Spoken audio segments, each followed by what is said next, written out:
a giant, hairy creature, part ape, part man. Indians call him Sasquatch. They believe he is as gentle as he is powerful and mysterious. He's been seen many times in the rugged mountains and deep woods of the Pacific Northwest. The encounters have not always been peaceful. In 1924, a small group of men were working a mine in a canyon near Mount St. Helens in Washington. One night, the miners took their weapons inside and bolted the door.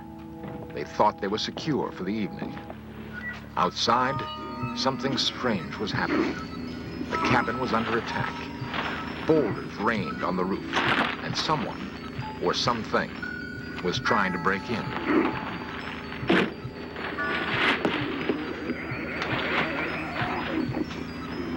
The miners later described their attackers as large, hairy apes. The siege lasted several hours.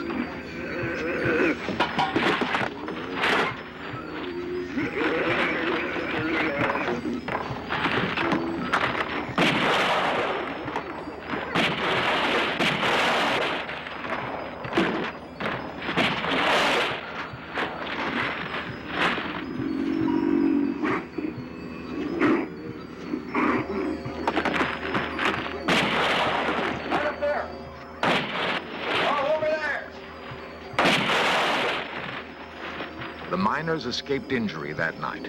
The area now known as Ape Canyon is one of the many places in the Northwest where man continues his hunt for this elusive creature we call Bigfoot.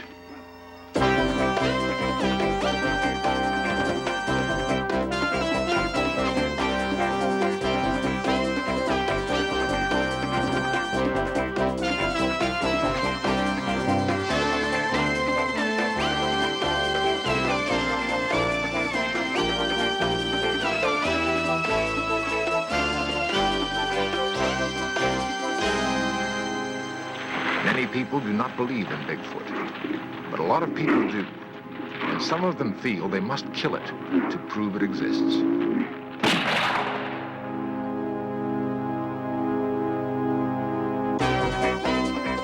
This series presents information based in part on theory and conjecture.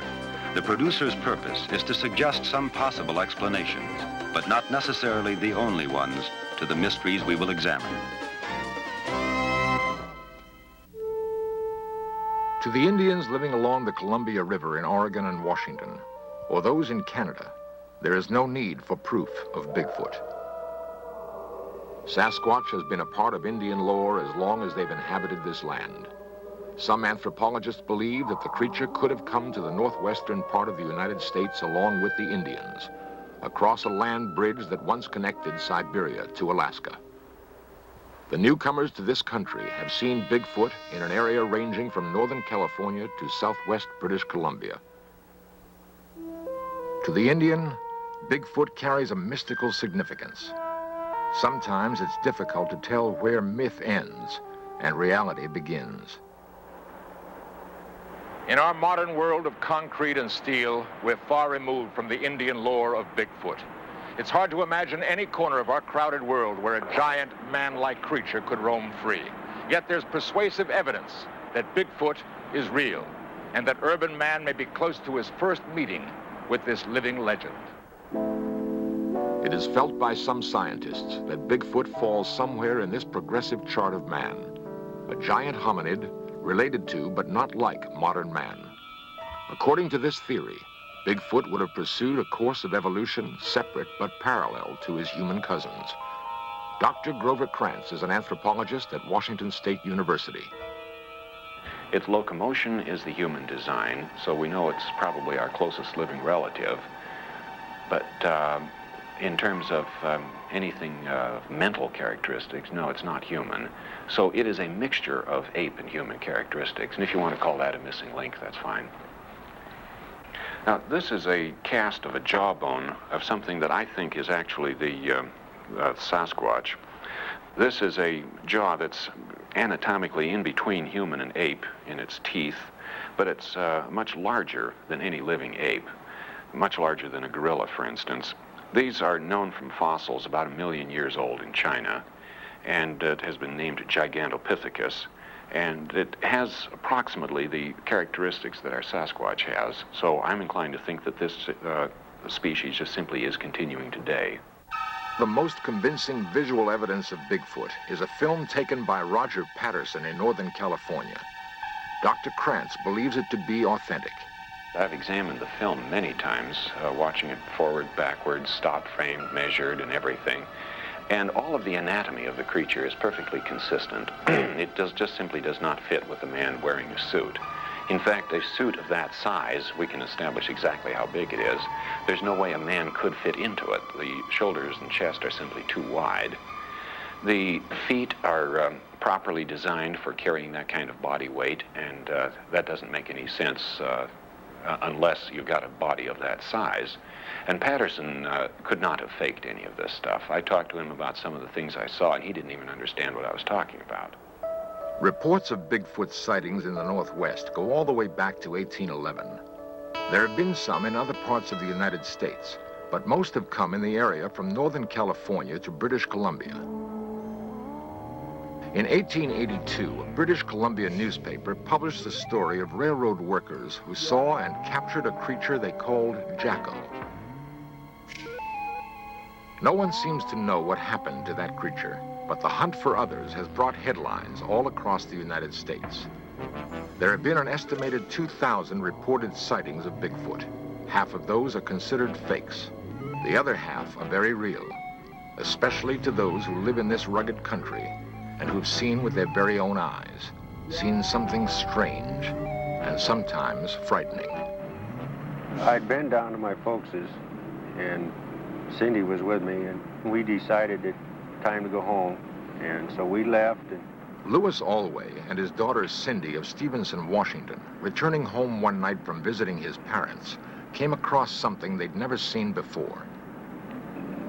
It was about 10:30, 11 o'clock at night, and Cindy was sleeping on the floor, on the seat.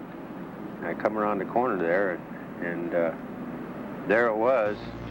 It looked to me like it had just come over the top of the guardrail there. I woke her up and she got to see it just before it ran into brush. And at first I thought it was a bear, but when it took off across the road on its hind legs, I just couldn't believe it. I hunt and I fish and I see a lot of game all the time, and it looked like something that I'd never saw before. 3 or 4 years ago, we received a call in the late part of the fall. The people who own this cabin back here said they'd found some tracks of what they thought was a large animal. And we came out and investigated that. Back here by the tree, we found several tracks that were real large, way larger than a human. I sure wonder about it. Sheriff William Klausner of Skamania County in Washington has investigated tracks and talked with eyewitnesses. He's seen too much to be totally skeptical. The most unique thing about what we've learned from this is that the people who have either written or called, who have experienced the same kind of thing or had seen tracks, mention of a strong sulfur smell, and that's real unusual. As Sheriff Klausner says, the smell description is not unusual. James Strahan and Harold Teskey recently saw something on the roadside near Colton, Oregon. And there was a big, huge object on the left of the road, and I rolled the window down in the car, and this thing was approximately 3.5, 4 feet wide, about 6, 7 foot tall. And the odor of this animal, after I rolled the window down, was so offensive that I couldn't remain there any longer. And I was scared too. And I've been around the mountains and around animals a lot, and this thing truly scared me. And so I got out of there and rolled the windows up in the car and went on home. And the odor of that animal stayed in that car until the next morning. It was still in there. 1 mile outside the Dalles, Oregon, several members of the Bigfoot Investigation Project and Information Center climbed to an observation point. They're led by Peter Byrne, 50-year-old adventurer and former big game hunter in Nepal. Byrne has dropped his rifle in favor of camera and binoculars. For 5 years, he's headed the Bigfoot Investigation Project and stalked these North Woods, checking out every story and every set of tracks. His prey is elusive. We will talk to the person who says that they've seen one. We will talk to their family, perhaps to their employers or employees. We'll talk to the local police to see if they know them, to find out if the person is simply a joker, a hoaxer of some kind, or if they're a person of reputation and of known integrity. And then we'll go and see the person, we'll interview them, and of course we'll try and get to the place of the actual sighting as quickly as possible. One of the most credible sightings took place near Mount Hood, Oregon in 1974. 2 loggers, Jack Cochran and Furman Osborne, were working in an area of fallen timber. Cochran explains what he saw. I looked off towards the woods, and I saw these 2 long legs moving at the edge of the timber. And as this thing walked, it walked with a glide, and then it reached an arm out and kind of touched the tree as it walked by. And I saw these wide shoulders, and then it just moved off down the hill. J.C. Rourke and I were up on that little hill there and setting jokers, and the cat came down the line and he didn't come back, so we decided to walk out in the woods onto the timber so we could be in the shade, and we heard this commotion there in the brush, and we saw this big monster going out through there. And I yelled for my buddy. I wanted him to see him, and I started running. I wanted to get a closer look at him, and we chased him over the ridge there, and at one time I was within 50 feet of him. Whatever Osborne chased through the woods left him far behind. Cochran, an amateur artist, tried to sketch what he saw. He was tall, long-legged, and hairy, very broad shoulders, and his head seemed to just spring up out of his shoulders, no neck. The arms were long and more in proportion than a human. There is persuasive evidence that men may be closing in on Bigfoot. What will the hunters do if they find him? And we'll just smooth it out a little bit, make sure it runs into all the cracks and corners, and that's really all there is to it. Peter Byrne, professional Bigfoot investigator. Before doing this, and now Hundreds of unexplained footprints have been found in these woods. They receive close examination by the experts. This is a plaster cast of an actual footprint here, and it's a 13.5-inch cast, and it has a number of peculiarities. One is the normal bulge behind the big toe or the hallux, and then there's a second bulge, and this is peculiar to all of the footprints that we have seen. Nobody really knows what causes this second bulge. Perhaps it's a muscle of some kind to support the enormous weight. This is a cast of an individual that's very obviously crippled, and I studied this at some length and found these 2 bulges on the outside of the foot. Anatomically, they have to correspond to a couple of gaps in the bones on the foot themselves. And the bulges in a normal human foot expanded to this size would have been here, but they're shifted forward. Well, anatomically, this means that the ankle weight is shifted somewhat forward. It's not just a gigantic human foot. It's the leverage has been redesigned. And this happens to be redesigned just exactly the way it would have to be for a 800-pound animal. So if the idea of that this was faked by somebody isn't quite so simple. If it was faked, it was done by a human anatomist who was a real genius, and he had to have laid out thousands of these fakes all over the place, and that just simply becomes impossible. Among the fakery that we have seen is a piece of film made in 1970 by a man in northern Washington. At first, it looked very good. It was a man in a fur suit, of course. The particular man tried to sell it to us for $25,000. And he told us that the creature in this movie was 8 foot 6 inches in height.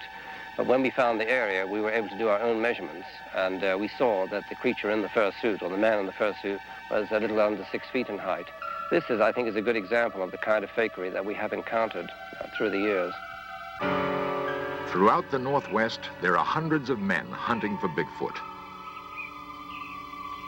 Don Peterson, Jack Sullivan, and James Huskin have searched for several years.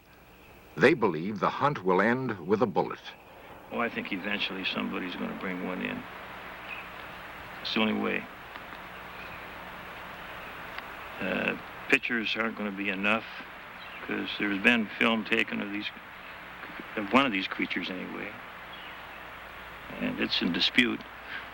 Like Jim said, if we take a bunch of pictures, they're going to be under dispute, and if you can shoot one animal, you might be able to save the rest of them from everybody else from shooting them too. And that sets up a conflict among Bigfoot hunters. Does it have to be killed to prove it exists? Through the centuries, the mighty Columbia River separating Washington and Oregon has cut a deep gorge on its way to the Pacific Ocean. It is a big, rugged, beautiful land where man holds a deep respect for nature. In Stevenson, Washington, they passed an ordinance setting a $10,000 fine or 5 years in jail for killing a Bigfoot. The people living in this country have a special relationship to the woods. They depend on the land for their survival. They may not totally believe in Bigfoot, but they believe in the possibility. And they don't want it killed, at least not in their county. District Attorney Robert Leake.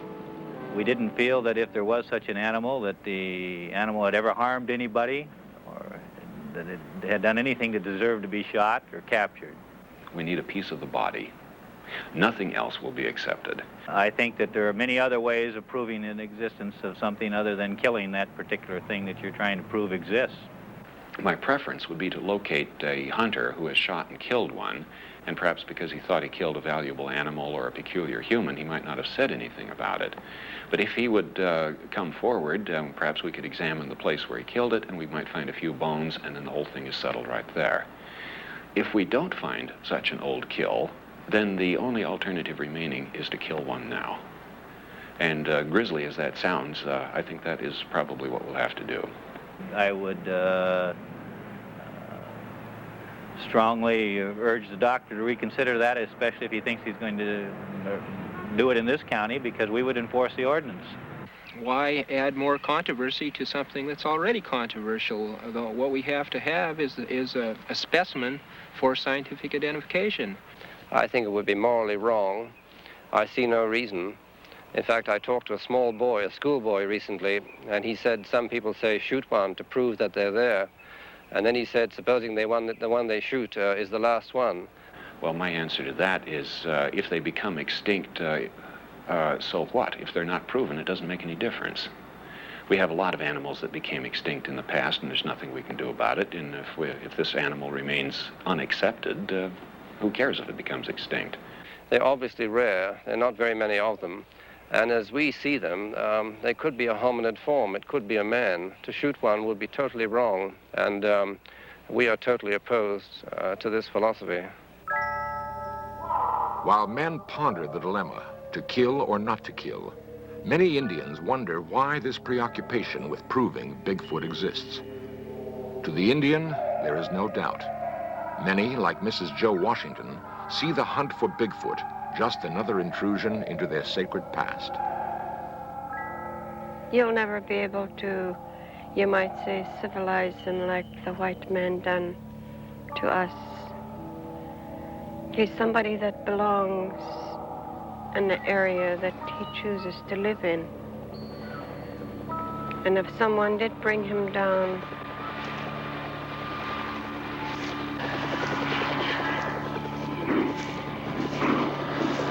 he'd never adapt to your way or even mine, because his way of life is entirely different from ours, mine and yours. And I always felt so bad when I hear of Sasquatch hunters that say they're going to photograph this man, or most of them refer to him as an animal. And from the stories and things that I was taught by my people, that he is not an animal, he's not a savage, he's a gentle being that just goes about his own way, collecting his own food, clothing, and lives where he chooses.